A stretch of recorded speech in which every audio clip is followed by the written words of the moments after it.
On Union Island, I took some time out in Chatham Bay. It's the sort of place that time forgot. The seas were full of fish. Pelicans circled above. There were no buildings, no people, no tourists. Perfect.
Back in Clifton, the main town here on Union today, to sign out. I've been trying to get here for 3 days. As you can see from the French tricolor, it is really blowing a little bit here.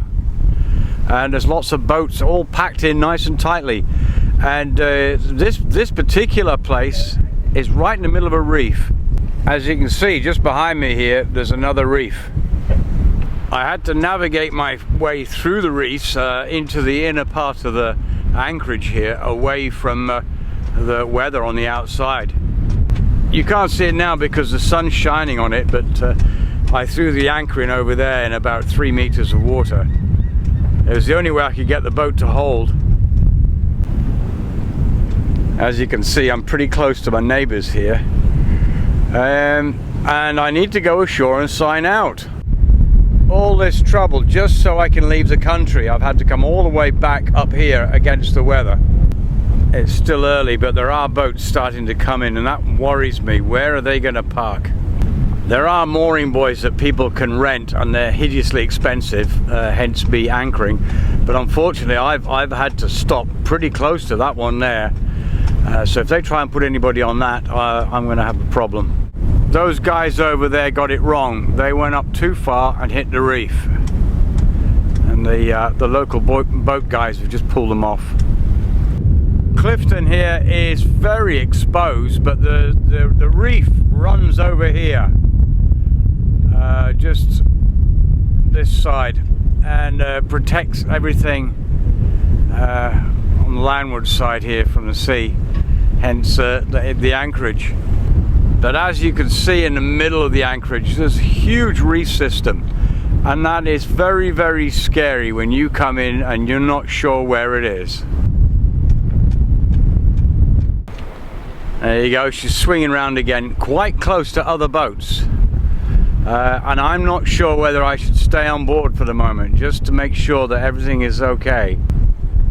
Another one coming in. Where's he gonna park? Where's he going to moor? It's like a herding instinct. Everybody just wants to be where everybody else is. I mean, why is he coming here? It's already full.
I'd managed to check out, but couldn't leave just yet as I was completely surrounded by boats. it was going to be a problem to actually get out of the harbour. See, this is the boat that's behind me. It's giving me grief. He's going 30 meters from one side to the other all the time.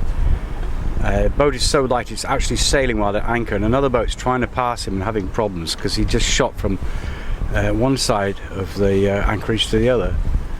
These guys off to my right, had a word with them. They're actually moving soon, which would be great because that gives me an out.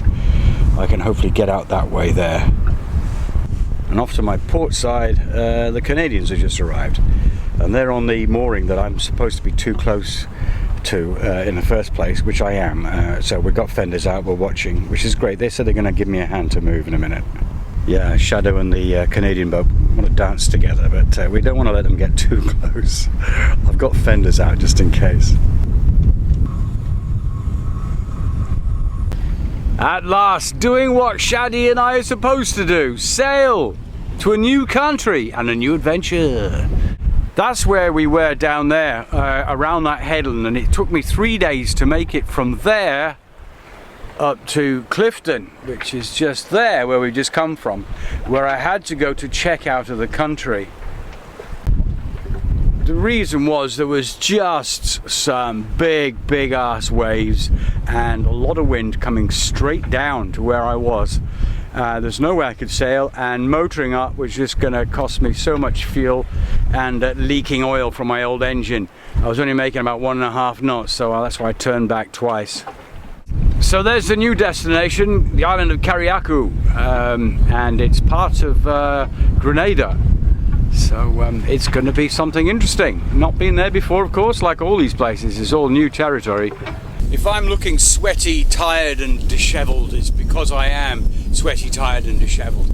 Getting out of that last place was a bit hard. I was actually scared I was going to hit something. I had nightmares about that place.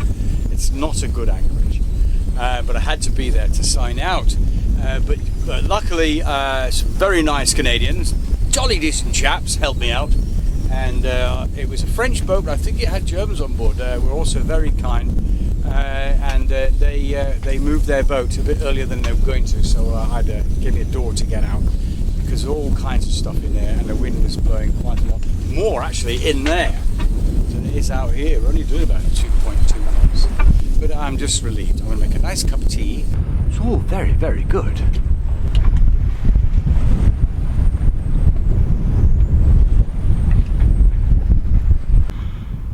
This is Hillsborough Bay on the island of Carriacou.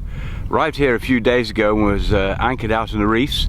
I came into shoreside to use the Wi-Fi, and we had some big violent squalls last night. It was a case of entertaining myself while I waited 10 hours for a video to upload. Came on deck just now to start prepping the boat ready to go to Grenada, and that's when I've discovered some strange stuff. Forward hatch is blown closed. That's a weighty piece. I thought I heard a big crash in the night last night. That's what it would have been. But the weirdest thing of all is the dinghy. I've got her up in the dinghy hoist overnight. I did think about bringing everything in board, and no damage, but normally I keep the dinghy anchor in there. But as you can see, the rope has all come out, and the anchor is actually on the deck here. That's an anchor with chain, a heavy piece of kit. The wind has picked it out of the bucket and thrown it on the deck. That's how windy it was last night. That's unbelievable. That is just unbelievable. The dinghy is tied in several places to the boat, so luckily I did. She seems to be alright. Anyway, I'm going to dismount it all now and put it on board ready for the trip down to Grenada.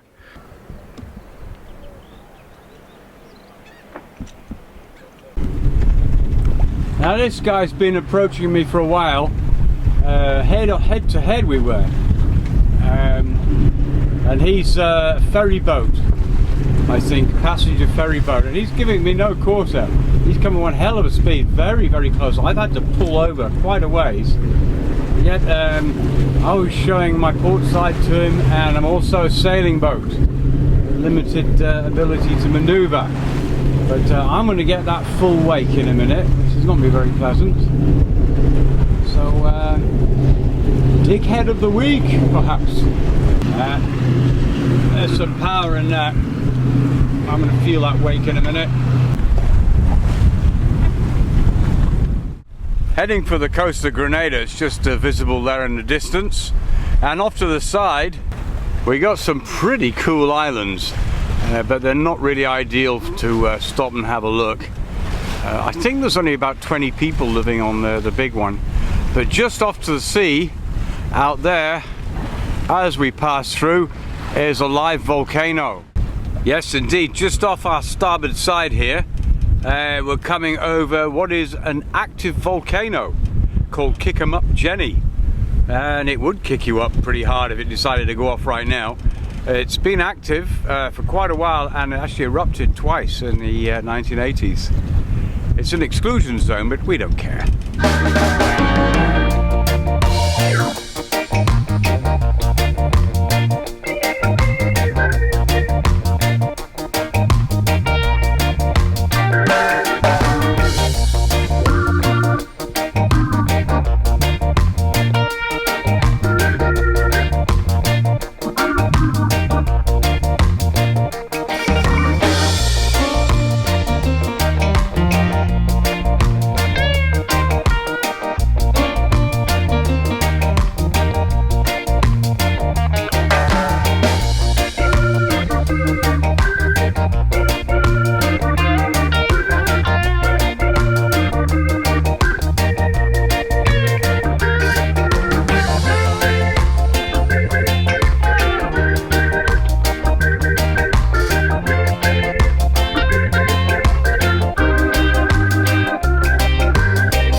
Adventures of an Old Seadog. Apparently, that's where the monkeys live.